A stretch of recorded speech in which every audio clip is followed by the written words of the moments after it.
Hello students, I am maths Thiyagu. 12ஆம் வகுப்பு கணிதம். இப்போ நம்ம பார்த்துக்கிட்டு இருக்கிறது 10வது சாப்டர் சாதாரண வகைக்கெழு சமன்பாடுகள். பயிற்சி 10.7 13வது கணக்கு.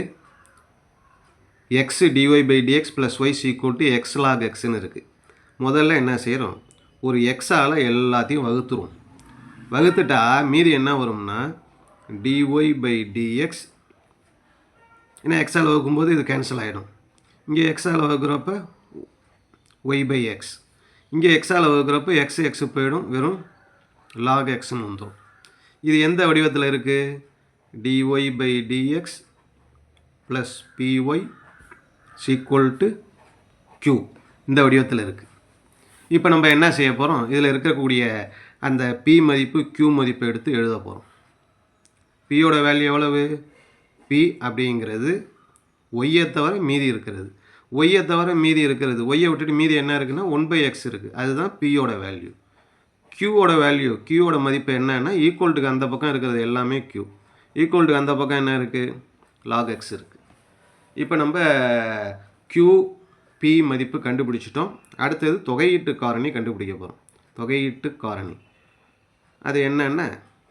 இ பவர் இன்டகரல் பிடிஎக்ஸ் அப்படிங்கிறது தான் தொகையீட்டு காரணி. Equal to E power integral B அப்படிங்கிறதுக்கு பதிலாக 1/x dx. இ பவர் 1/xக்கு என்ன வரும்? தொகை மதிப்பு லாக் எக்ஸ் வரும்.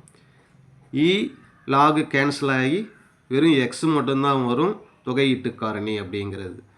தொகையீட்டு காரணி அப்படிங்கிறத கண்டுபிடிச்சோன்னா நம்ம நேராக என்ன செய்யலாம், தீர்வுக்கு போயிடலாம். தீர்வு, பொது தீர்வு.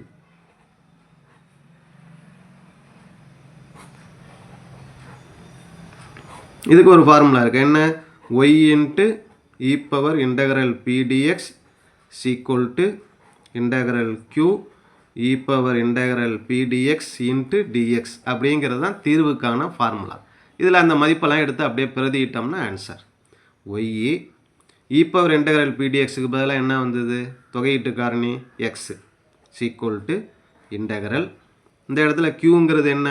கணக்கில் ஆரம்பத்தில் க்யூன்னு நம்ம எதை வச்சுருக்கோம் அப்படின்னா க்யூக்கு பதிலாக லாக் எக்ஸ் வச்சுருக்கோம். அதை எடுத்து இங்கே எழுதிடுறோம். க்யூக்கு பதிலாக லாக் எக்ஸ். அதுக்கப்புறம் இ பவர் இன்டகரல் பிடிஎக்ஸோட மதிப்பு என்ன? X into dx. இதை கொஞ்சம் ஆர்டராக எழுதிப்போம். எக்ஸு முன்னாடி எழுதிப்போம், லாக் எக்ஸு dx. இந்த பக்கம் என்ன இருக்குது? xy இருக்குது. ஈக்குவல் டு தொகை மதிப்பில் ஒரே ஒரு மாறி இருந்ததுன்னா ஈஸியாக நம்ம தொகை மதிப்பு கண்டுபிடிச்சிடலாம். இப்போ இங்கே 2 இருக்குது, எக்ஸுன்னு ஒன்று இருக்குது, லாக் எக்ஸுன்னு 2x இருக்குது.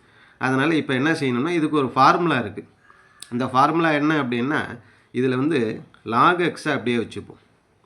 லாக் எக்ஸை அப்படியே வச்சுக்கிட்டு எக்ஸை தொகைப்படுத்தினா என்ன வரும்? x² / 2 minus integral. இங்கே என்ன தொகைப்படுத்தணுமோ அப்படியே எழுதிக்கிட்டு எதுவுமே செய்யாமல் வச்சுருக்கிறோம்னா லாக் எக்ஸு, அதை வந்து வகைப்படுத்தணும். 1/x dx. இப்போ என்ன வருது பாருங்கள், x² / 2 லாக் எக்ஸ் மைனஸ் இந்த 2 வெளியில் எடுத்துரும் 1/2. எக்ஸுக்கும் x² அடித்தா ஒரு x dx வரும். இப்போ ஈஸியாக தொகை மதிப்பு கண்டுபிடிச்சிடலாம். என்ன வரும்? x² / 2 lock x minus 1/2. இங்கே இருக்கிற இன்டகரல் எக்ஸுக்கு என்ன வரும்? x² / 2 plus C. அப்போ x² / 2 lock x minus 1/4 x² plus C. இந்த பக்கம் xy அப்படின்னு இருக்குது. இதுதான் நமக்கு தேவையான சமன்பாடு. ஓகே.